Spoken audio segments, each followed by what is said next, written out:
Chasing Leviathan. I'm here today with Dr. Matthew Garcia.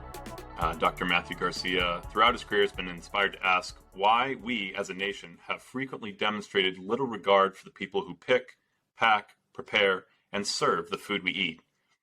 He knows the struggle of food workers personally through his work as a meat cutter and store clerk in his father's meat market, and through the lives and experiences of his own paternal grandparents who toiled in the fields of California and prepared and served meals to college students. He's written 3 books, A World of Its Own, From the Jaws of Victory, Eli and the Octopus, which for him form a trilogy approaching the food industry in America from multiple different places. And so today what we'll be talking about is how does America get its food? Dr. Garcia, so happy to have you here today. Thank you, BJ. It's a delight to be here. And I should say that last book is in production right now. Yes. I knew that. I should have mentioned. It is written. Yeah. It is written. Yes, and really excited. And then, is it Food Across Borders, Food Without Borders? I should have written that down, but I'm excited about that coming out as well. Yeah, Food Across Borders was a collective of writers, mostly young thinkers that are thinking about food, culture, labor, and borders. My colleagues Melanie Dupuis and Don Mitchell, basically fellow travelers in investigating food in our society, decided we want to do something in a collective edited volume, and it's been really popular. So it's not just it's partly physical borders. It's the U.S.-Mexico border, but it's also the Canadian border, and then the borders of the body. The mouth, the colon. Yeah. So we do all of that. That's awesome. It's very popular. So that's already out. Yes, okay, yeah, gotcha. yeah, and it's very popular. Gets taught a lot. Recently, London School of Economics said they were using it for some course there. That kind of blew our minds. But yeah, it's been pretty popular. Oh, that's awesome. We'll definitely include a link to all these books down below. So tell us a little bit. Obviously, I mentioned it, and my apologies. I can't pronounce English correctly. My family always likes to make that joke about, like, I was 5 years old, and I said, "Mom, the world is full of chaos." So I'm not going to try and right. And I still struggle to this day. I'm 33, and I struggle saying "compromise." So I'm not going to try and pronounce the name for the Mexican meat market. But obviously, you grew up within this culture. At least very closely tied to it. You have historical roots. Tell us a little bit how you got interested in this topic of how America gets its food. Yeah, so the word is carniceria, and my father owned a carniceria. It was sort of late in his life, and he had been an electrician for General Dynamics, the defense contractor in Pomona, California. And during one of the economic downturns in the early 80s, they were either forcing him to move to Phoenix, where they were going to relocate the plant, or take a buyout. And he took a buyout and invested into a carniceria. But that was sort of investing in a kind of family-long investment in food processing. My grandmother, she was employed at the Claremont colleges in Claremont, McKenna, before that Claremont Men's. But she was someone that worked in food preparation and made all the salads, and actually to this day is like the longest employee of the Claremont colleges ever. I think she worked there almost 65 years in total. Wow. Yeah. And that's where you went for your bachelor's, right? No, I actually went for my PhD at Claremont graduate school. I saw that in there, and I'm connecting. So is that, anyways, yeah, go ahead. Yeah. And then the connection to carniceria, her father owned a carniceria in downtown Los Angeles in the 1920s. And so he produced meat for, at that time, a thriving Mexican community that had yet to migrate across the river into East LA to create that sort of important Mexican-American barrio that turned into the Mexican-American homeland in some ways. And during the mini depression of the 1920s, he lost that carniceria. And so my father investing in this carniceria was sort of a way of drawing on our history and Yeah. legacies. And so he owned it for 13 years through my high school years, my undergraduate years that were at Berkeley, and then my graduate years at Claremont. And so I worked in high school. I used my summers to work at the place, work at Frontier Meats. That's what it was called. We inherited that title, but most of our and then I worked there through my graduate years. But most of our customers were actually second or third generation Mexican Americans, like ourselves, had migrated in the 1920s during the Mexican Revolution, and then more recent immigrants from Central America, and then increasingly Asian immigrants. So we had this really interesting, diverse community, and some of the sort of languishing working class white families. So we had this really interesting cross section of America and of greater Los Angeles.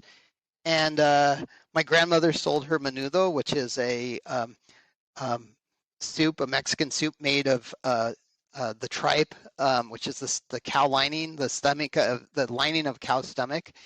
And it was really wildly popular. We sold tamales during Christmas, which is tradition for Mexican Americans. And it was just a really rich experience. We lived through the 92 riots in Los Angeles, and there was a Korean swap meet across the street. And I would never forget, they had guns on top of their roof, pointed at people trying to get in. And our community basically left us alone, did not break the windows, did not do anything. My dad pulled his I always remember he pulled his van up on the sidewalk and just waited. And we had agreed that if someone came to the door and wanted something, he'd unlock the door and let them come and take it. Yeah. Our community really respected what we gave to them. And this was sort of before the era of big box, where we had like Costco and Food for Less that eventually kind of priced us out of the market. Yeah. But this was the 80s and 90s when little mom and pop food stores could still kind of provide for the community. So that's a kind of long anscer. I'm sorry, PJ. No, I love you that. Took me back. I mean, we can keep going with that if you want to. I love that connection. Definitely wanted to ask. So, I mean, it seems obvious to me, but I've been wrong before. Is that the reason you went to Claremont, because that's where your grandma was? In part. Well, yeah, I sort of because it's also good. It's also a good school. It's not like yeah. Well, I broke their heart. I got an invitation to go to Claremont McKenna, and I ended up going to Berkeley. Then, when I finished Berkeley, I had actually a girlfriend who became a fiance that never became a wife that was going to UCLA, and she was from that area, and she was very close to that community. So I actually went to Claremont sort of to be close to her and to get an education, and it worked out wonderfully because it allowed me to tap into this history that I just shared. Yeah. And meanwhile, Claremont made some really well-placed hires that accelerated my career. So people like Vicky Ruiz, who's probably the most important Latina historian of the last generation. She's recently retired. And then Mike Davis, who wrote City of Quartz and some other really wonderful books. But at the time, City of Quartz was like loom large. It was a history of Los Angeles, and he's just an amazing scholar. So I benefited from their mentorship, and it just carried me forward. Yeah, that's awesome. So I'm looking at this. I think a good place to start, and I think I'm still figuring out how to pull exactly what I want when talking about history, right? Because it can be so broad. And I was looking at your 3 books. Can you give us kind of a log line so that people understand how each of those books works in kind of your overall thought? So like A World of Its Own, can you give like the marketing log line so people understand what that is? And then maybe that can provide the structure for our discussion, is that like 3-tier approach that you have. Yeah. So it's really kind of an accidental trilogy that I realized somewhere about the time I was publishing the second book, but let me explain it. There's a through line. And I think you got it. I mean, I always really appreciated the people in my life that were feeding our community, and they were my family. And I never understood why society treated them so poorly, or they got paid so poorly. So my grandmother in food services, my father who eventually succumbed to bankruptcy as a consequence of those big box retailers. And we were providing a service, and we were all Mexican. So why is it that we have so little regard for food producers and providers? And why is it that Mexicans always do this work, or seemingly always do this work, and have little regard, or are given little regard by society? So that sort of formed the questions I was answering for myself. The first book was A World of Its Own. I tried to answer the question of how Los Angeles was built on the backs of those food producers. You know, LA before World War II was primarily an agricultural town. It was built on agriculture, and that agriculture was citrus, and that's why my family moved to that area and worked in that industry. So it was, as labor historians like to say, a bottom-up understanding of the creation of what we call Greater Los Angeles. Los Angeles proper is not really Los Angeles. Los Angeles is a network of suburbs, and so I studied those suburbs that had citrus growing. And I talked about everything from, yes, labor politics to the cultural contributions that Mexican people made, such as theater and music and that kind of thing. But then as I got into this, I continued to ask that question, well, why were they treated so badly? And the next book, From the Jaws of Victory, was, well, what has been done to remedy that situation? How have, in particular, unions tried to help these workers? So I immediately was drawn to the United Farm Workers and asked the question, well, if the farm worker movement happened and Cesar Chavez did exist, he did. I studied him at Berkeley. Why haven't things changed? Why are farm workers still paid so poorly? And that led me to the discovery that the United Farm Workers was successful but a flawed enterprise, and it was flawed largely because Cesar Chavez took his foot off the gas. That around the mid-1970s, he sort of lost interest in organizing farm workers and a union, and became more interested in organizing an intentional community. Some would say a cult. And the UFW went down that rabbit hole, and I told that story. So the way I looked at it was sort of this question of food and immigrants and labor from the middle rung perspective, like the organizers, and to understand this organization. So that led me to the question of, well, can reform come from the top down? Yeah. And is there a company or a figure in the business world that tried to do right by its workers, and in particular, immigrants, and even more particular, Latinos? Well, it turns out that in that second book, Cesar Chavez had an alliance with a man, Eli Black, and Eli Black ran United Brands, and United Brands was a conglomerate that was made up of a lot of things, but meat production in the Midwest, lettuce production in California, and most importantly, bananas in Honduras. So he ended up signing contracts with UFW when the rest of the lettuce industry was fighting UFW, and Cesar and him became really close friends. And it led me to this exploration of a kind of top-down study of this subject with a bottom-up sort of mentality. You know, he understood the plight of immigrants because he himself was an immigrant. He was from Poland, and he tried to do things, as he said, with social responsibility. So his ethic for this company, United Brands, was, we're going to produce socially responsible food.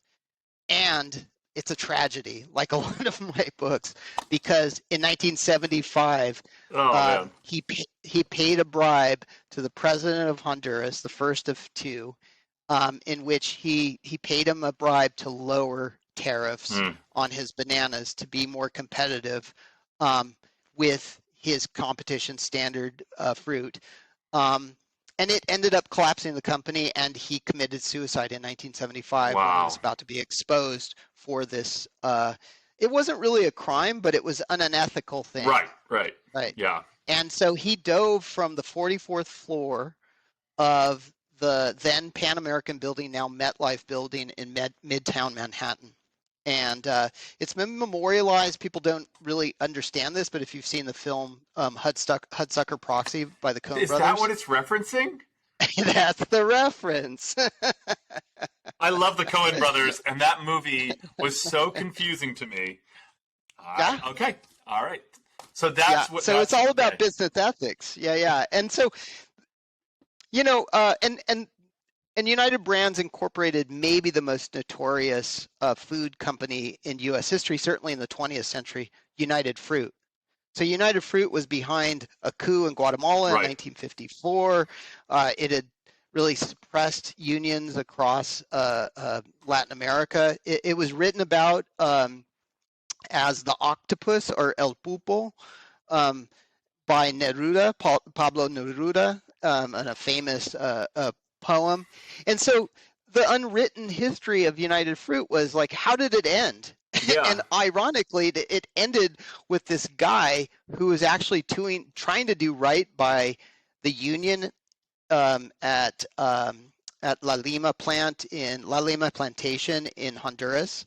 The union was Citraterco. He had a lot of respect for the guy who ran it, Oscar Gale Varela. And he was also trying to he had made sort of agreements and contracts with Cesar Chavez in California to honor farm workers. So ironically, the most malevolent, odious food company in 20th century U.S. Latin American history ended in this like ignominious way, but it kind of eclipsed what was a narrative of social responsibility that was sort of ahead of its time. So that's a long way of telling you about the trilogy, but I'm kind of exhausted just telling you about it, and I feel. All right, that's a wrap. We're good. Yeah. So that helps explain the title of the book, Eli and the Octopus. Octopus is a reference to Pablo Neruda. His own poetry about it is, I'm guessing, or was that an essay? It was a poem. Yeah, I mean that's what I would expect, right? Yeah. Yeah, and he refers to Honduras in particular as a dictatorship of the flies, and it's more about the concept of octopus. Yeah. Companies have worn that label throughout time. So the railroads in the 19th century, Standard Oil in the early 20th century, but also United Fruit. And so the idea is that this company basically controlled all aspects of that society's life. Yes. Right? From cradle to grave, from how they fed themselves to how they educated themselves. And so what happens when an entire company becomes a company town, basically? Yes. That's what happened. Yeah. And you hear about that. It's really interesting. I just want to double check. When you talk about United Fruit, that is connected with United Brands. Like those were the same thing, or United Fruit was underneath United Brands? So United Brands was formed in officially in 1970, yes. But Eli Black started his pursuit of United Fruit in 1968. Okay. Consummated the purchase in 69, and it went into effect in 1970. And then from 1970 to 75, United Fruit was nested under this umbrella, United Brands, which was a conglomerate. Yes. And my book is in part about this moment in U.S. history. It's really important. It's the conglomerate movement. Yeah. And so we had conglomerations being formed from roughly about the Kennedy era to the early 1970s, and we've continued to see this happen. But that's when it was born. And Eli was different from his peers in that he was preaching an ethic of social responsibility, right. And I thought that was really interesting. Yeah, that's definitely much earlier than you normally think of that occurring, right? Like you said, ahead of his time. So tell me a little bit about multinational corporations. You mentioned that in your work, and I think people have like a fuzzy idea in their head. But what's a good way to define them? And then so basically, what are multinational corporations, and how do they function? Yeah. So multinational corporation, first of all, it's multi-nation. So in this case, United Brands fits because it produced food in Honduras primarily, but not exclusively. There are other places in Latin America they were producing, and also in the United States, number one. The second is that, usually it's not indicated, but it's assumed that it's a conglomerate. So it's not just someone that's a company that's producing something abroad and then bringing it to U.S. It's actually doing multiple things by the 1960s and 70s. Yeah. So in our case, Morel Meats is producing meat in South Dakota and Iowa in the 1960s under United Brands. It's producing lettuce under the label of Interharvest in California, and then it's producing bananas from Honduras under United Fruit. And that company has almost 3 separate companies working underneath it, but the bottom line, the kind of economic health, is determined by the ebbs and flows across these companies. United Brands also included the second largest fast food chain in America at the time, A&W Root Beer. It included Baskin-Robbins, the ice cream maker. So you begin to see that it's multinational, but it's also multi-corporate in its structure. And what we call these companies is subsidiaries as opposed to like one standing company. Yes. And so I thought that was interesting to study because Eli Black was pulling levers in one company to increase the marketability and the health of another company. Right. So he was able to do the kind of deals with Cesar Chavez or Oscar Gale Varela because of what he was doing to erode unions and old contracts, what he saw as outdated, expensive contracts in the meat production in South Dakota and Iowa. Interesting. Yeah. Yeah. So hence the octopus. In some ways, yes, exactly. So the octopus is not just what he's doing to Honduras. Yeah. This octopus now expands over North America as well as Latin America. Yes. So it's multiple legs, multiple things going on. I don't know if go ahead. And I think the other interesting thing is it's publicly traded. Okay. Yeah. So his obligation is in part to the workers, the consumers, but it's the shareholders, which becomes very important because stock price matters a lot and stock price manipulation matters a lot. I don't know if you're familiar with Terry Pratchett, and maybe this isn't super helpful. I find I do enjoy fiction as a means of understanding these sorts of things. So Terry Pratchett writes fantasy.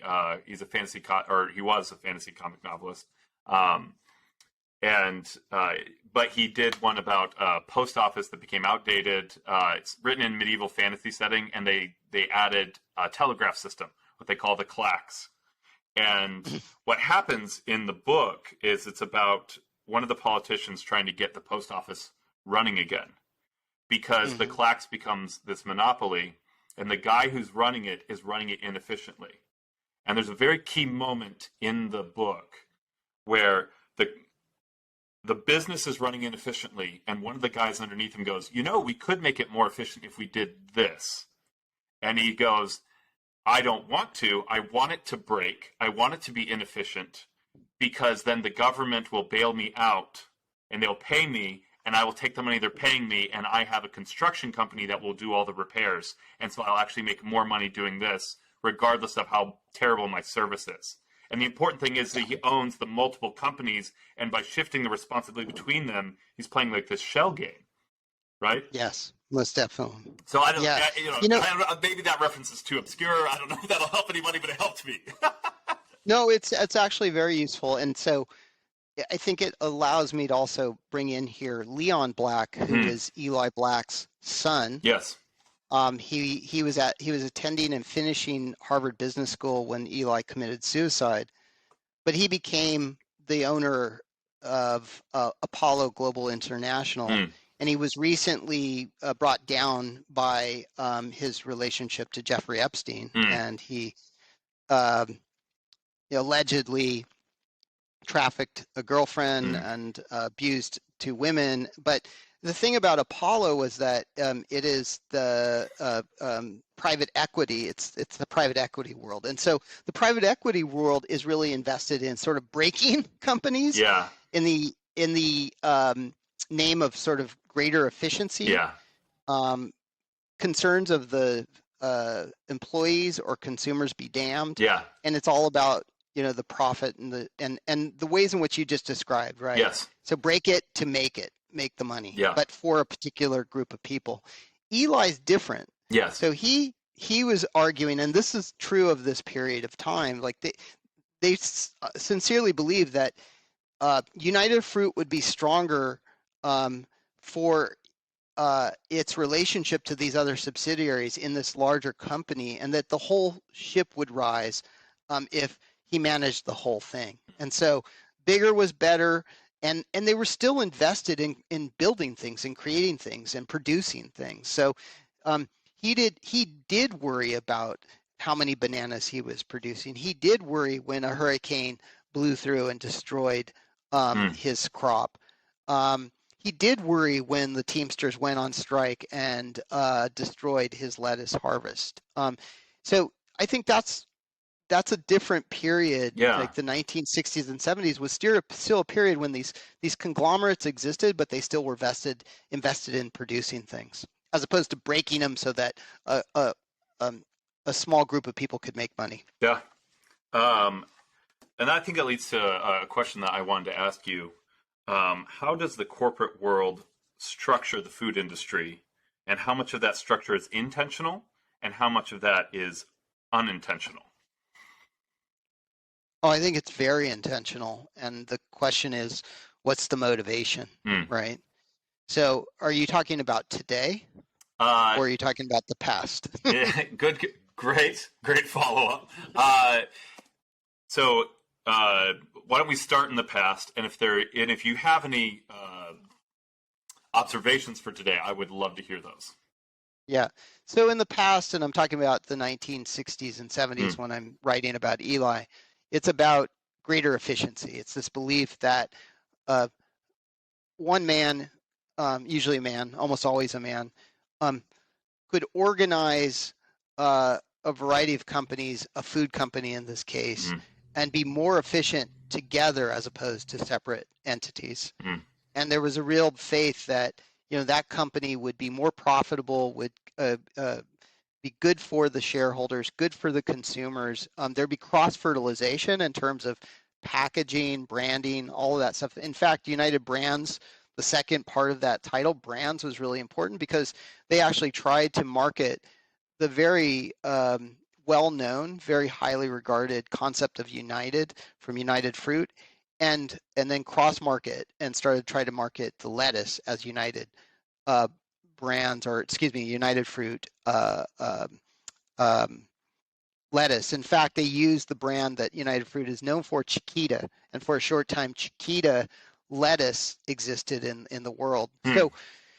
So there's this notion like branding, managing budgets. When one's down, maybe we can take from the other one to lift that one, and that was the motivation. Today, what we see is market shares, for example, of meat production. That's something I'm really invested in. During the pandemic, we went from 64% of our meat being produced by 4 big companies. Yeah. Some of them multinationals set outside the United States, JBS in Brazil, but running the meat processing in Iowa and South Dakota now. And then the very plants that United Brands and Eli owned. Yeah. And they went from 64% to 85% of our meat today in the span of 3 years during the pandemic. Yes. Why'd that happen? Well, it's because they controlled the production of that meat, the delivery of that meat, and also there was the sickness and the death of workers, and that effect that effect was felt by small slaughterhouses as well. So they were able to really consolidate their power and to get a stranglehold on the meat we eat today. And so we're in an actually far worse place than we were before COVID because of the intent on really strangling small producers of meat. And there's huge environmental consequences of this. So much of that meat is produced in these confined feedlots where there's more methane and more erosion of greenhouse gases going in, erosion of the ozone layer and heating of the planet, as opposed to the creation or the existence of multiple producers across the land that are doing managed grazing and really kind of sequestering more carbon than emitting carbon. And that gets to why I'm farming. I was about to say, yeah. yeah. I'm like, this sounds familiar. But it's a Sisyphean effort, and we lose more days than we win against those big conglomerates. But the conglomerates are really invested in just consolidating and making money, and they don't care about the workers' health. They don't care about the health benefits or negative consequences to the consumer, and they certainly don't give a damn about the planet. Yeah. And I just want to make sure. So in the course of 3 years, did you say it went from 64% to 84%? 85% of our meat. So I was trying to get that 1%. Yeah. So you go to the market and you buy, even if you go to, your local kind of cooperative. Yeah. More often than not, that meat is really, really bad for the planet. It's usually coming from these producers that have exploited mostly immigrants from Asia and Latin America that are working in these hellholes and really outdated processing plants that Eli Black owned in the 1960s and 70s. Yeah. And I have bought from local farms. And it's interesting because I live in a multi-generational house with my parents, and they see the price that I pay for meat because I've watched I've watched Food Inc. I've seen the inside of those plants, and it's not appetizing, right?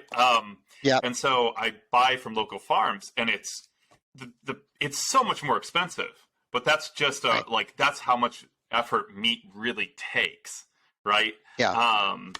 My wife and I were just talking about this the other day, like how crazy it is that meat is subsidized by the government, so that a cheeseburger, the reason it doesn't make any sense from any way you look at it, that a cheeseburger could be $1.20 and then like a head of lettuce is $1.60.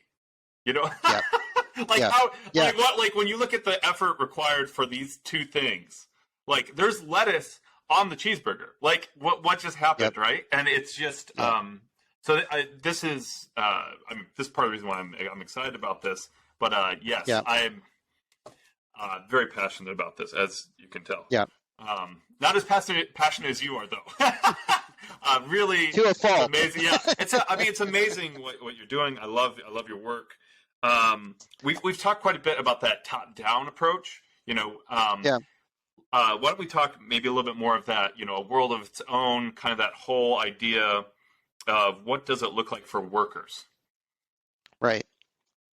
For a worker in that period of time, for the 1920s and 30s, when migrants were coming to create the foundation for citrus industry that really made Los Angeles before World War II, it was sanctuary. This was a time when the Mexican countryside is raging in war. It's a revolutionary war. It's a war for independence.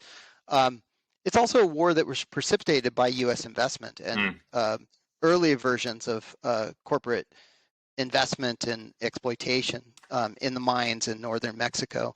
And they pressed upon Porfirio Diaz to break up farming collectives and to hand land over to these U.S. corporations and force people into these kind of really onerous work environments. So the revolution was not a product simply of you know, Mexican angst and anger and passion. It was very much its proximity to the United States. But by the 1920s and 30s in Southern California, those Mexican people came to Southern California and they could make money for the things they knew well, which is they knew animal husbandry, they knew farming.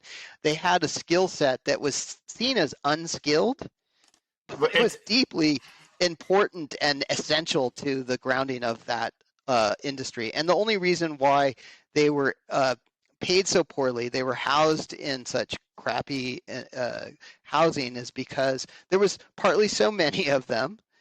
And number two, that this country had traditionally paid farm workers poorly, starting not paying them at all in slavery, and then coming out of slavery, right, having indentured contracts. And so the history of farming in this country has always been about suppressing what is an essential component of farming, but as labeled an unskilled one and worthy of only low pay.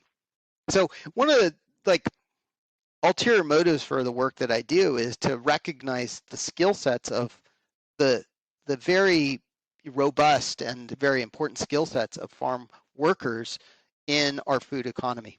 Yes. Are you familiar? And that was true. Yeah. Are you familiar with the documentary The Biggest Little Farm? Mm-hmm. Yeah. I mean, I teach it. Oh, you teach it. Okay. I teach it. So that's a funny, I mean, just a side note. It's like there are Mexicans in that film. Yeah. But the font of knowledge and inquiry is all coming from these white urban transplants to the countryside. And they're drawing very clearly on Mexican knowledge, deep knowledge and skill. Yeah. But it's never really acknowledged in the film. They're there. No, it's all Alan, right? It's all Alan, yes. Yeah. Really interesting. Yeah, I mean, I didn't know. I was like, they've been there. Like, he's been at the farm for 20 to 30 years. And that's his only mention. Like, he's been on this land. And I was like, yes, that seems like it'd be important, you know? But, you know, you just get swept up in the cinematography and you just keep going, right? Like, it's too easy. It's a beautiful movie. I like it because it does show you the challenges of farming. Yeah. Farming's hard. Right. Well, that's why I thought of it. Does. It's serious skill set, like you're saying. Yes, for sure. Yeah. But it does something that I argue is always there. It's hiding in plain sight. And that is the reliance on immigrant labor, and more specifically in Southern California, Mexican labor. Yeah. And so my first book, A World of Its Own, is like there was a world of its own existing side by side, these bucolic landscapes and beautiful oranges that that world depended on. And it was these Mexican colonias and Mexican culture that made it all possible. Yeah. And so that was the intent of my first book. And it's really the intent of all my work, is like to show there's this thing that's existing in plain sight all along in our food system, which is the incredible skill sets that immigrants bring to this system and that are necessary for feeding our communities, our society.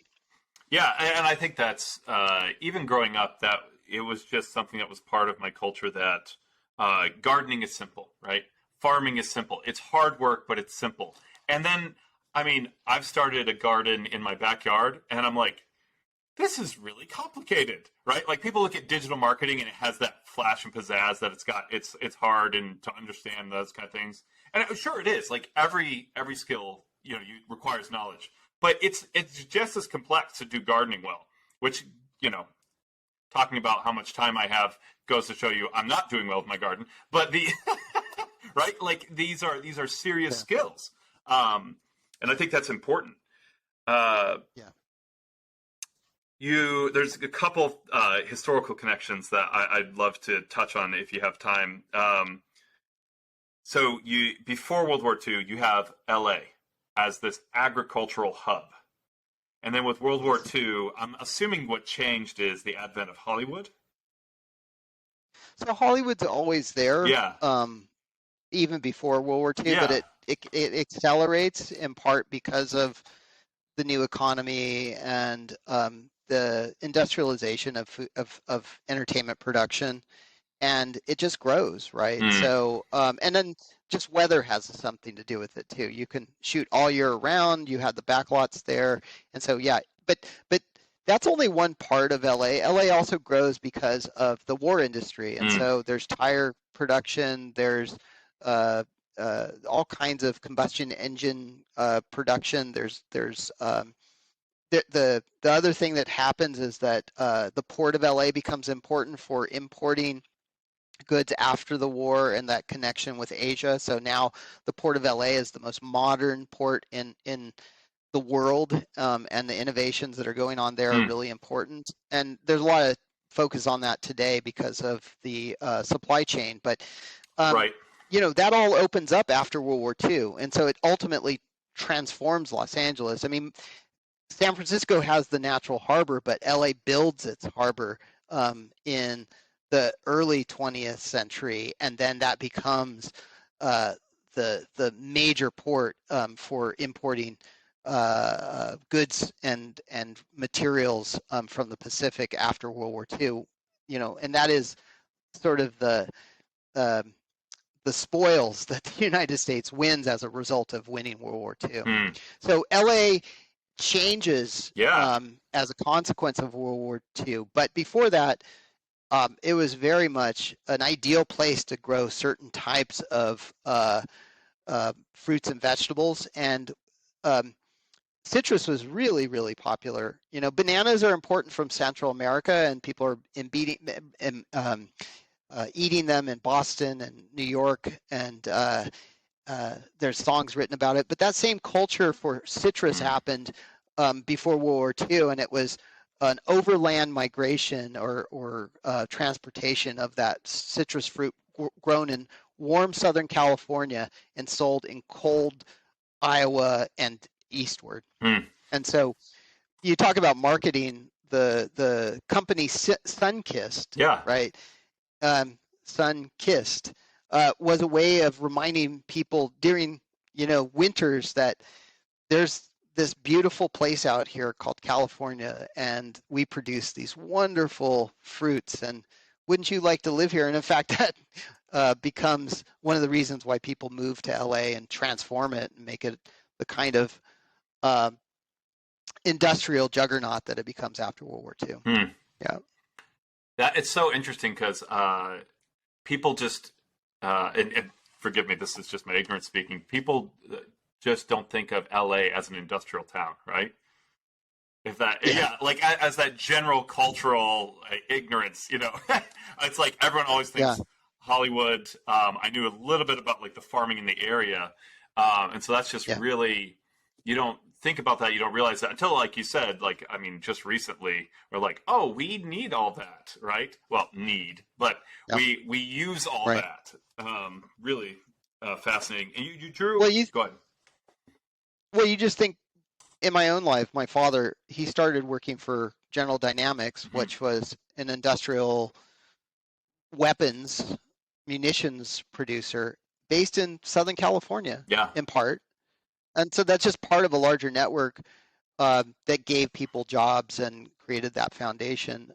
There's a really good book called If He Hollers, Mm-hmm. Let Him Go by Chester Himes that talks about the Black community drawing on this industrial economy of Southern California during World War II, which I teach.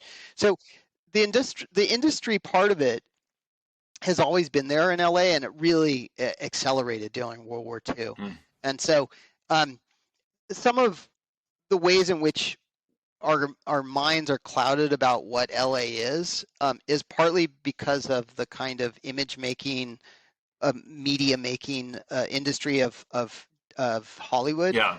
But it also is a kind of hangover of the notions of Southern California being this bucolic place created by the agricultural production in Sunkist. Yes. Yeah. Like we're like, no one like if you ask people to write down their first 5 impressions of California that pop into their head, no one's going to be like factories, right? It's going to be beaches. It's going to be Hollywood movie lots. That makes total sense, right? Yeah. Oh, that's yeah. You drew a connection, and I think this is really important to point out between slavery, indentured servitude, and then immigrant labor. Can you expand on that a little bit? Well, there had been a acceptance of agricultural work as being a cheap labor, and so when the Civil War happened, and after the Emancipation Proclamation, and then the 14th Amendment, these producers still wanted to have their cheap labor, and so that's when companies became very invested in contract labor from the East. So they were importing Chinese workers, and it kind of overlaps in part with slavery, but it's accelerated after after Civil War. So that's why things like the Chinese Exclusion Act come along in 1882, where people start to get nervous about all of these Chinese immigrants, and the industries are becoming dependent on them. So then that's when and we've always been this kind of country where we need our immigrants, we hate our immigrants. We need our immigrants, we hate them. And so in the wake of the 1882 Exclusion Act, then these producers still want their cheap labor, and they start to go south, and they say, oh, well, there's all these Mexicans that know how to work the land and have all these agricultural skills, and they're right there. And so there's a lot of contracting that goes on. There's actually, we often talk about the most exploitative time in terms of getting that cheap labor is the Bracero program from 1942 to 64. But in fact, there were contracts before 42 that brought Mexican workers on temporary contracts, crossing the border, doing the work, and then going back to Mexico. And the whole concept of a bracero, it comes from the word brazos, and they just basically want their arms to do the work, but they don't want their bodies, they don't want their lives, they want them to go back. Recruiters for the citrus industry. How do you spell braceros? Yeah, Braceros. So it's a way of taking the concept of brazos, Brazo, and then it's the embodiment of that, or really kind of the disembodiment of that farm worker into arms. And we want those arms up here. They want, when we're harvesting during the season, when the harvest is happening, they're going to work, and then they're not going to stay around. They're going to go away. Yeah. Well, that was a myth in many ways, because the citrus industry was a kind of year-round industry. Yeah. And so that myth was created in ways to try to honor or appease those that were worried about the in-migration of these ethnic others, just as they were worried about the Chinese as this racial other. But the reality was that these Mexican people were setting up communities, having children. They were crossing racial lines and having babies with white families. I am a product of one. Yeah. and that was actually one of the reasons why I wrote that first book, as A World of Its Own, is that there was this separate kind of community, and it was a diverse community. It had guest workers like braceros. It had people that were who migrated during the revolution. It also had mixed families like my family.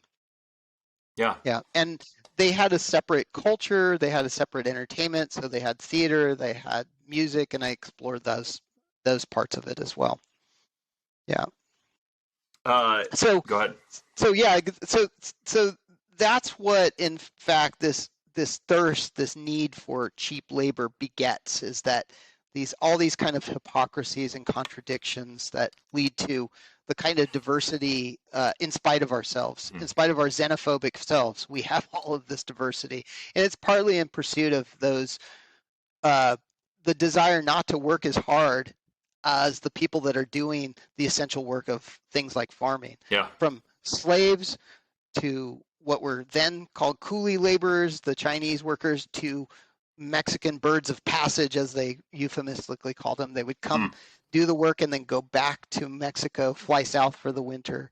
But the reality is that blacks were here to stay, Chinese were here to stay, and Mexicans stayed, and they've transformed the society in Yeah. spite of the fact that we create these fictions that they don't, and Yes. that they're not needed, To make and that ourselves their work is, comfortable. yeah, Yeah. and that their work is expendable. It's not. Well, no, yeah, food as kind of basic. Yeah, that's a Yeah. necessity for sure.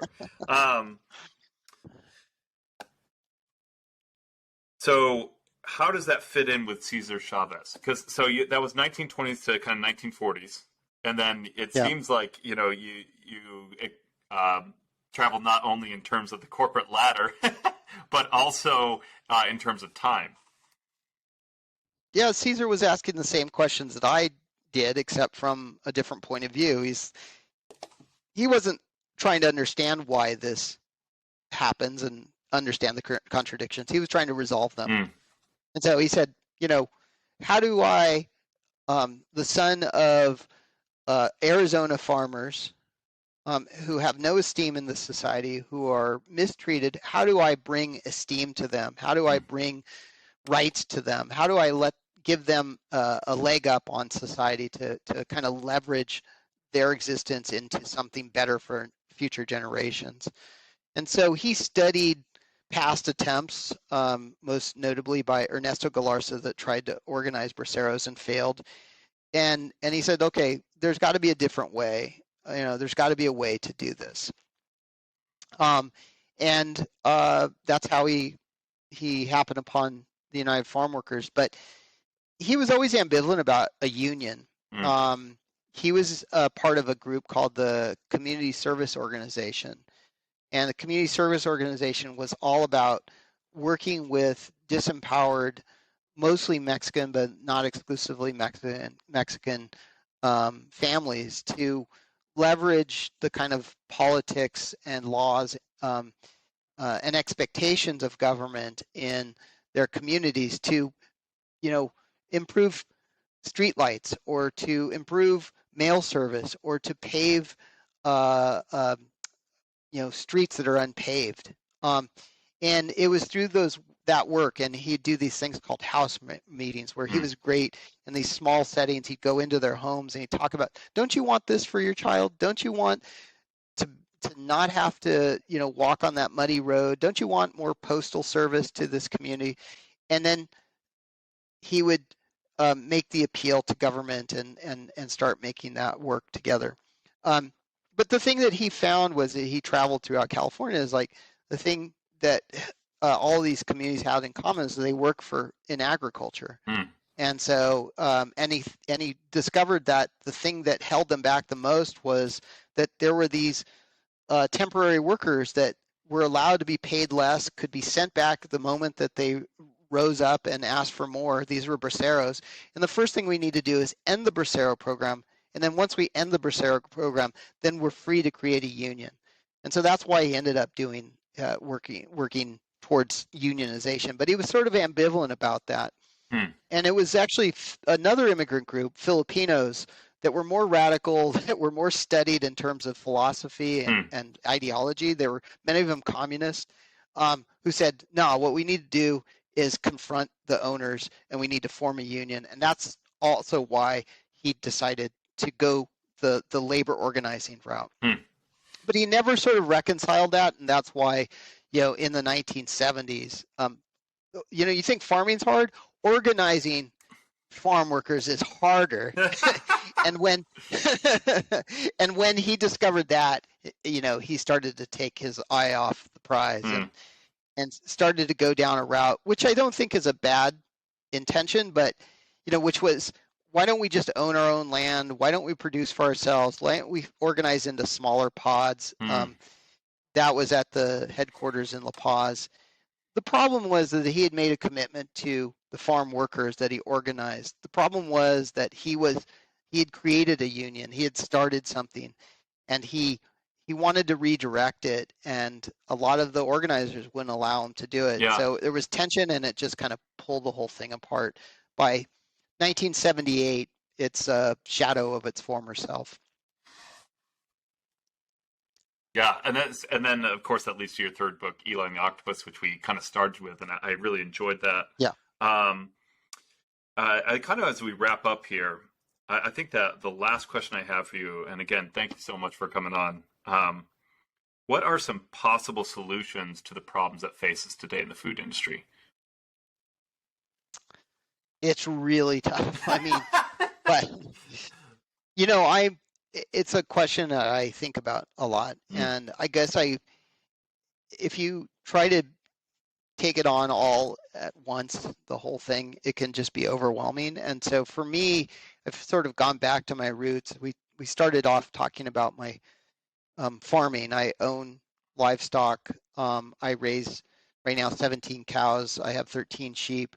I do manage grazing, and there's a real debate about how to solve the problems that are confronting us in terms of climate change, in yeah. terms of food bottlenecks and meat bottlenecks. And there are some people like out there like Jonathan Safran Foer who just say we need to stop eating meat and meat's bad. And what that does is it inflames the other side that, particularly the Trump side that says, they're trying to take away our burgers. And I also think it dumbs down the whole issue of how do you deal with complex systems. The Mm, food system's a complex system.